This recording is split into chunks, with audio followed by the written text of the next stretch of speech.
안녕하십니까. G7 클리닉의 조인배 원장입니다. 오늘은 지방흡입 수술을 하는 그런 장비 중에 그 진동기계식을 이용한 방식과 그런 진동기계를 발생하지 않고 순순히 손의 힘으로만 하는 매뉴얼 방식에 대해서 비교를 좀 해보도록 하겠습니다.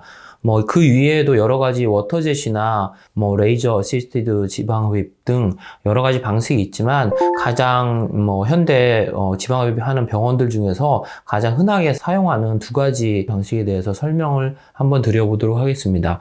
그 두 방식의 차이점에 대해서 이제 잘 모르시는 분들이 있는데 쉽게 얘기를 하면은 이런 캐놀라가 있으면 이 캐놀라 끝에 손잡이를 연결하고 그 손잡이 뒤쪽으로 실리콘 튜브에 연결된 음압을 강력하게 발생하는 지방흡입 기구가 있습니다. 그래서 그런 지방흡입 기계에 이런 캐놀라를 연결하고 대신 캐놀라 끝에 진동을 발생하지 않고 오로지 이렇게 의사의 힘으로 스트로크를 이용해서 하는 방식과 아까 얘기한 진동기계 방식은 캐놀라의 핸들에 진동기가 연결되어 있어서 그런 진동기를 작동을 시키면 이 캐놀라가 이렇게 앞뒤로 왔다 갔다 하면서 위아래로도 왔다 갔다 하는 이런 잔 진동이 발생됩니다.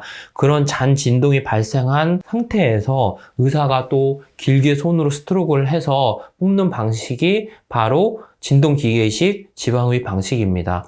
그 두 가지가 이런 차이가 있다는 것을 먼저 설명을 드리고, 이런 진동기계식 방식의 이제 모형도를 보시면 이렇게 캐놀라 끝이고 캐놀라 끝에 핸들이 연결되어 있고 핸들에 진동기가 있어서 진동기가 작동을 하면은 캐놀라가 앞뒤로 위아래로 이렇게 움직이는 방식입니다. 그래서 이런 동영상으로 잠깐 그런 방식을 보시면 micro air system. What this does, 2 millimeters. I'll show you. So there's actually an oscillating movement just back and forth. Very small movements, very gentle. 이렇게 잔 진동이 발생하는 것을 볼 수 있습니다. 다시 한번 보시면 진동기를 작동시키면 이런 잔 진동이 발생한 후에 이런 캐놀라가 잔 진동이 있는 상태에서 스트로크가 왔다 갔다 하는 그런 방식입니다.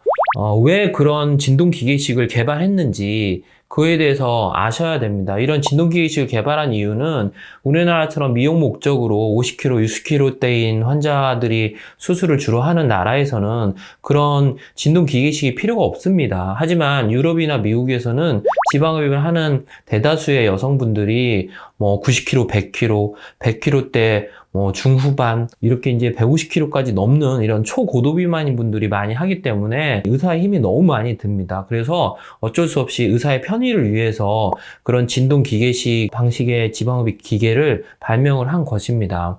그래서 그런 진동기계식은 좋은 점은 이제 의사의 힘이 덜 들고 수술 시간이 절약된다는 그런 장점이 있지만 사실은 매뉴얼 방식에 비해서 기계적인 힘이 가미되기 때문에 조직 손상이 많고 조직 손상이 많다 보면 당연히 멍이 많이 드는 거고 통증이 심하게 되는 거고 그리고 아까 얘기한 것처럼 잔 진동이 앞뒤로도 있지만 위아래로도 있기 때문에 흉터가 이제 벌어지면서 커지고 흉터가 마찰이 많아지기 때문에 진해지는 그런 단점이 있습니다.